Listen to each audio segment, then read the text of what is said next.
Hello and welcome to the कोडवेट की इस वीडियो में हम ऑपरेटिंग सिस्टम को आगे बढ़ाते हुए रियल टाइम ऑपरेटिंग सिस्टम पढ़ेंगे, जिसे हम शॉर्ट फॉर्म में RTOS भी बोलते हैं।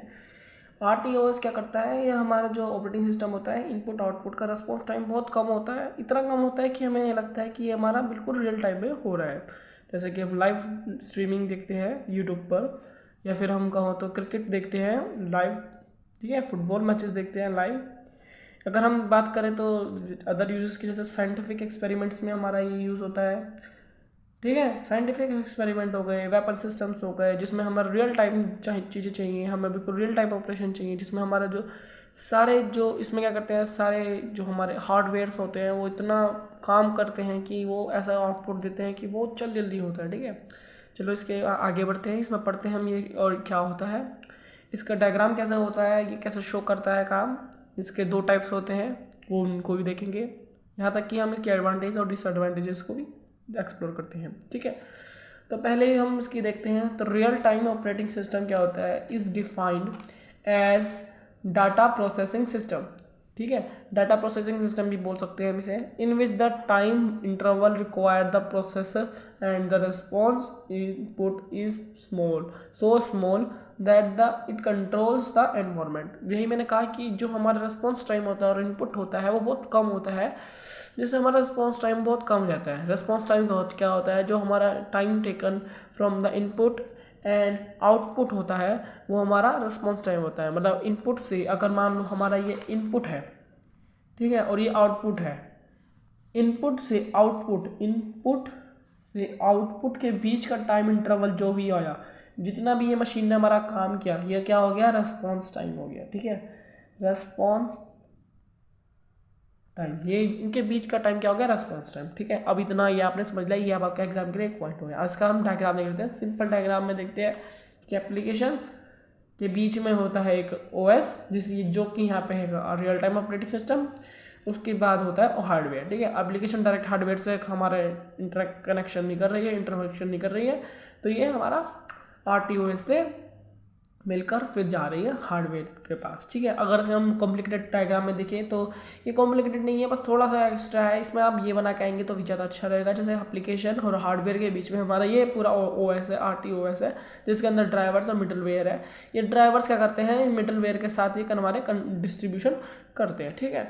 अगर हम बात करें कितने टाइप्स के होते हैं operating real time operating system, जो कि आप एग्जाम में और लिख के आ सकते हो अपने मार्क्स के लिए, कॉपी भरने के लिए, तो ये दो तरह के होते हैं, एक रियल हार्ड टाइम और एक सॉफ्ट टाइम। हार्ड टाइम मतलब ये फॉलो करता है किसी भी, और जो हमारा काम नहीं होता छोटा मोटा उसको नहीं करता, और फुल सॉफ्ट टाइम और रियल टाइम में होता, सॉरी एक सेकेंड, हाँ, soft real time operating system क्या होता है? ये क्रिटिकल होता है real time operating system, sorry ये critical real time task get priority over other task. मतलब वही कि इसमें जो क्रिटिकल होते हैं उनको दे देते हैं, जो अदर टास्क नहीं होते। ये सॉफ्ट हो जाता है क्योंकि इसमें जो हमारी प्रायोरिटी होती है उसके हिसाब से हमारा काम करता रहता है, ठीक है। जैसे इसमें हो गया example multimedia.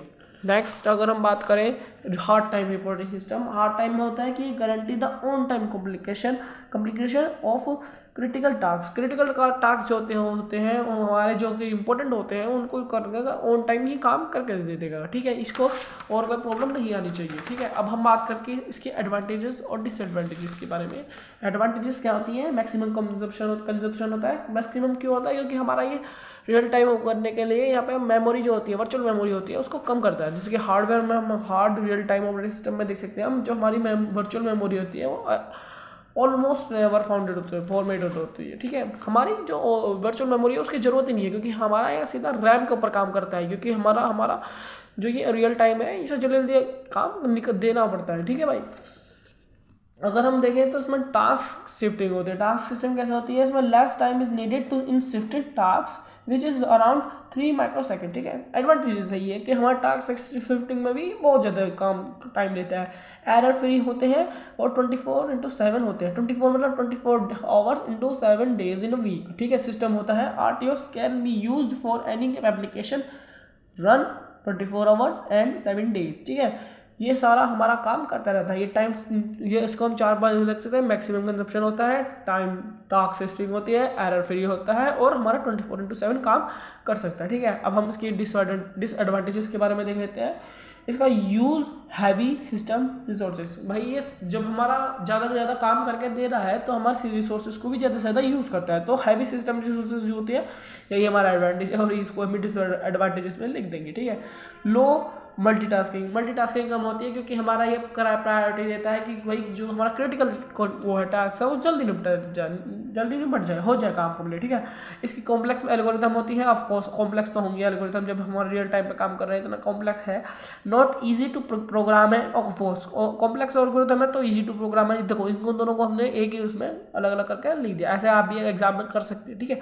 Device driver and interrupt signals, ठीक है। अब ये इंटरप्ट सिग्नल्स कैसे करता है, जैसे कि हमारा रियल टाइम ऑपरेटिंग सिस्टम है तो मान लो पहले से कोई जा रहा था तो उसको इंटरप्ट करके ही अपना भेज देगा, हमारा जो रियल टाइम में नहीं जा रहा था उसको इंटरप्ट करके अपना भेजेगा पहले, ठीक है। एक्सपेंसिव ऑफ कोर्स जब हमारे यहाँ सिस्टम को ज़्यादा यूज़ कर रहा है तो एक्सपेंसिव भी होगा, क्यों नहीं होगा, क्योंकि हमारा सिस्टम मतलब हार्डवेयर ज़्यादा यूज़ हो रहे हैं तो हमारा ये भी एक्सपेंसिव होगा। जब कंजप्शन ज़्यादा होगा तो एक्सपेंसिव भी होगा, कॉस्टली होगा ही होगा ये, ठीक है।